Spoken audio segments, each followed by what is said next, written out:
O ministro da Infraestrutura, Tarcísio Gomes de Freitas, lembrou, em vídeo divulgado pelas redes sociais, as realizações de sua pasta em 2021 e apontou: foi um ano de muita luta, mas também de muitas vitórias. O ministro disse: aconteceu muita coisa em 21. Grandes obras, investimentos robustos, transformações aguardadas há muito tempo. Estamos satisfeitos com tanta coisa boa que conseguimos entregar para o Brasil, mas conscientes de que há muito a ser feito e confiantes de que 2022 será ainda melhor. Feliz Ano Novo!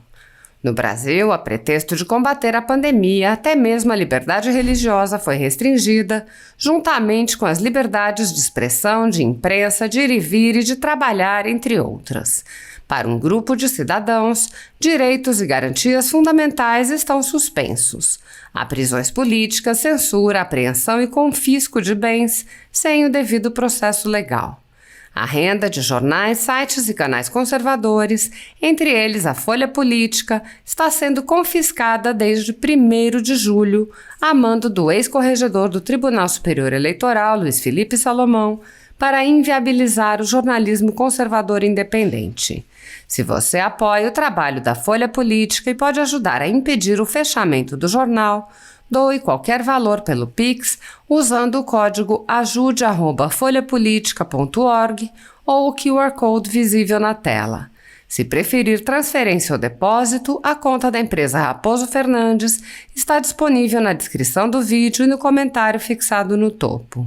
Há quase 10 anos, a Folha Política faz a cobertura dos fatos da política brasileira e dá voz a pessoas que o cartel midiático quer calar. Pix ajude@folhapolitica.org. Assista. O ano de 2021 está chegando ao final. Foi um ano de muita luta, mas também de muitas vitórias. Foram 108 entregas de obras em todos os 4 cantos do Brasil. Obras importantes como a Ponte Santa Filomena ou a Ponte do Abunã. Foram realizados 37 leilões de concessão, incluindo o maior leilão de concessão aeroportuária da nossa história, o leilão de concessão da Ferrovia de Integração Oeste-Leste, que vai gerar 10 bilhões de reais de investimentos na Bahia, o leilão da rodovia Presidente Dutra, com 15 bilhões de reais de investimentos e redução de tarifa, da BR-153, da BR-163, leilões de terminais portuários, enfim, são quase 40 bilhões de reais que serão contratados em novas concessões. Também aprovamos o marco da cabotagem, o marco das ferrovias, que vai botar definitivamente o Brasil nos trilhos. Já são 64 pedidos de autorização para a construção de 15 mil quilômetros de ferrovias e 180 bilhões de reais de investimentos. Nada disso seria possível sem o apoio firme do presidente Bolsonaro e sem a dedicação, sem o profissionalismo dos times do Ministério da Infraestrutura, a quem eu rendo as minhas homenagens e os meus agradecimentos. Desejo a todos um ano de 22 com muita saúde, que é o mais importante, e também com muitas realizações. Que novos leilões aconteçam e que a gente tenha uma infraestrutura cada vez mais sustentável, cada vez mais eficiente, cada vez mais barata. Um feliz 2022 para todos.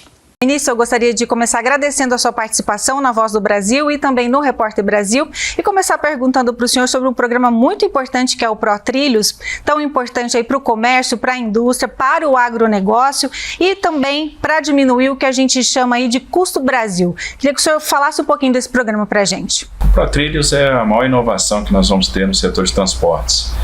Ele, no final das contas, representa uma estratégia ferroviária baseada em 3 pilares. Um pilar de novas concessões, de renovações antecipadas de contratos de concessão existentes com obrigações de investimentos, inclusive investimentos em outras malhas, e assim está nascendo a Ferrovia de Integração do Centro-Oeste, e agora um programa de autorizações ferroviárias que, sem dúvida nenhuma, vai provocar um maior avanço nesse segmento nos últimos 100 anos. A gente recebeu 49 pedidos de autorização para empreendedores que querem construir segmentos ferroviários, operar ferrovias. Isso representa aí mais 12.900 quilômetros de ferrovias no Brasil e 165 bilhões de investimento privado. Com essas ferrovias que vão entrar em operação nos próximos anos, a dependência do modo rodoviário diminui, a gente deve ter uma participação do modo ferroviário na matriz que vai dobrar, vai sair dos atuais 20% para 40%. Isso, além de ser muito mais sustentável, muito mais eficiente do ponto de vista energético, vai representar um ganho de eficiência e de custo muito grande. O custo do Brasil, a gente estima que deve cair 35% com essa disponibilidade de oferta ferroviária que virá aí nos próximos anos.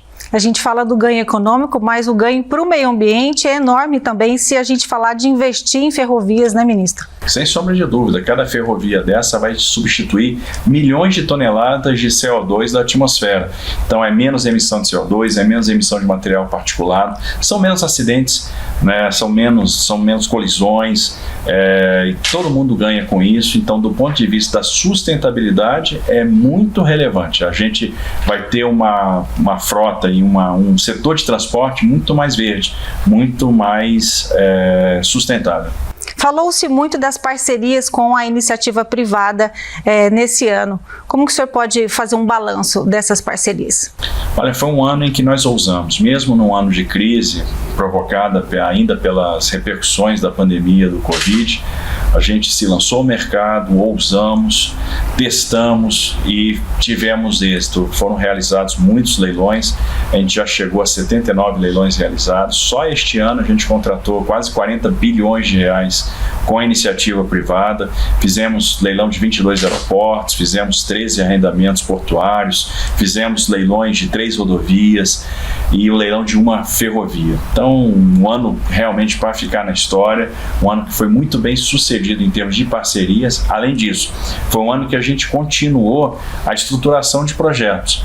Então, avançamos bastante. Então, isso permite dizer que no ano que vem nós teremos leilões também igualmente importantes, com a primeira privatização portuária da nossa história, que vai ser do Porto do Espírito Santo, a 7ª e última rodada de concessões de aeroportos, onde a gente transfere os 16 últimos aeroportos da Infraero para iniciativa privada, incluindo Congonhas e Santos Dumont. Vamos ter leilões importantes de rodovias, como as rodovias do Bloco do Paraná, são 6 lotes de rodovias lá, a BR-381 Minas para 262 Espírito Santo, que é a ligação de Belo Horizonte para Governador Valadares e João Monlevade para Viana, a BR-116 Rio de Janeiro em Minas, com a ligação do Rio de Janeiro para Governador Valadares. Enfim, nós vamos ter um ano de 22 também importante, repleto de realizações, muito em função daquilo que foi construído, principalmente ao longo do ano de 2021. Mas a gente falou das parcerias com a iniciativa privada, mas também tem os investimentos do governo federal que foram feitos. Tem como o senhor fazer um balanço desses investimentos para a gente? Olha, esse ano nós estamos concluindo com mais de 2.000 quilômetros de novas rodovias entregues. São duplicações, restaurações, recuperações, novas pavimentações, muitas pontes que separavam até unidades da federação do resto do Brasil. Veja que nós entregamos a ponte do Abunã, na ponta do estado de Rondônia, quase na fronteira com o estado do Acre, que era uma coisa que separava o estado do Acre do resto do Brasil. Então era ruim para empreendedores, para caminhoneiros que por ali passavam. Então é algo que trouxe esperança e entusiasmo para aquela região. Além da ponte Santa Filomena entre Piauí e Maranhão, da ponte sobre o Rio São Francisco, na BR-101 Sergipe, e tantas outras entregas importantes. A gente viu a Ferrovia Norte-Sul operando na direção de Estrela do Oeste até Rio Verde, obras fundamentais em vários estados, como duplicações, restaurações, terminais portuários de pequeno porte na Amazônia, e para aquelas pessoas, esses terminais são fundamentais porque representam a conectividade, a opção de transporte muitas vezes que eles têm, muitos investimentos na aviação regional. Então, de fato, é uma infraestrutura que está florescendo, está surgindo, se desenvolvendo. As viagens internacionais, Estados Unidos, Europa, Oriente Médio, vão trazer bons frutos para o Brasil? Não tenho dúvida que sim. Nós tivemos aí conversas com diversos tipos de investidores. fundos de pensão, fundos soberanos, fundos de investimento, operadores de infraestrutura, e é impressionante a boa repercussão que o nosso programa de investimento está tendo lá fora. Existe uma confiança muito grande no que está sendo feito aqui dentro, um reconhecimento da qualidade do nosso programa, do tamanho do nosso portfólio, da qualidade da nossa estruturação. Isso tem despertado interesse, e com algumas medidas que estão sendo tomadas em termos de reforma de câmbio, em termos de nova lei de debêntures, em termos de mudança na estrutura de financiamento, né, onde a gente vai ter um modelo cada vez mais próximo do Project Finance, a gente vai ter aí uma avalanche de recursos vindo para o Brasil. É o maior programa de infraestrutura do mundo, é o programa que está chamando mais a atenção dos investidores, e eu tenho certeza que a gente vai colher os resultados dessas visitas. A gente conseguiu ativar o interesse do investidor estrangeiro com o nosso programa de infraestrutura. Ministro, as considerações do senhor sobre 2021 e as expectativas para 2022. O ano de 2021 foi um ano extremamente positivo nesse setor da infraestrutura, um ano de muitas realizações, de entregas de obras, de realização de leilões emblemáticos, improváveis até. Muito se duvidava da nossa condição de fazer um grande leilão de aeroportos, um ano em que a gente ainda sofre com a pandemia, que afetou em cheio o setor de aviação. E nós tivemos um grande sucesso, 22 aeroportos leiloados pela iniciativa privada. É o ano do grande leilão do terminal de líquidos de Santos, foi o ano do leilão da Nova Dutra, 15 bilhões de investimento com redução de tarifa. Então a gente mostra que a estratégia adotada pelo governo federal foi correta, de não prorrogar aqueles contratos da década de 90. Era possível aproveitar o que nós ganhamos em termos de conhecimento, com o que nós avançamos em termos de curva de aprendizado, aprendemos realmente a estruturar projeto. Temos uma situação hoje macroeconômica muito melhor do que nós tínhamos naquele tempo, com menos incertezas econômicas, e conseguimos fazer um leilão muito bem sucedido, onde a gente vai trazer muito investimento baixando tarifa. Isso é uma coisa extremamente relevante, que é custo Brasil na veia, numa rodovia que é tão movimentada. Então a gente conseguiu dar demonstrações de acerto de estratégia, tivemos mudanças de marco legal que são extremamente relevantes, tivemos a aprovação do novo Código de Trânsito, nós tivemos o novo marco das ferrovias, o novo marco da cabotagem, o novo marco do transporte rodoviário interestadual de passageiro, a aprovação do documento de transporte eletrônico, ou seja, no campo legislativo, no campo dos marcos, nós avançamos muito, e esses marcos aprovados vão permitir uma avalanche de investimento também, no setor da cabotagem, no setor da ferrovia, ou seja, vamos ter uma matriz cada vez mais equilibrada, né, com muito investimento chegando. E o ano de 2022 vai chegar na mesma linha, com mais entrega de obra, com mais leilões realizados, com mais comemorações na Bolsa e com muito investimento contratado. A gente vai chegar no final de 2022, só aqui no Ministério da Infraestrutura, com mais de 300 bilhões de reais contratados com iniciativa privada, que vão virar obra nos próximos anos. Então o Brasil vai virar um grande canteiro de obra, e a infraestrutura vai ser uma grande alavanca no desenvolvimento do país, para a geração de emprego e também para o enfrentamento do nosso problema de produtividade. Por meio da infraestrutura, a gente vai ter cada vez mais produtividade.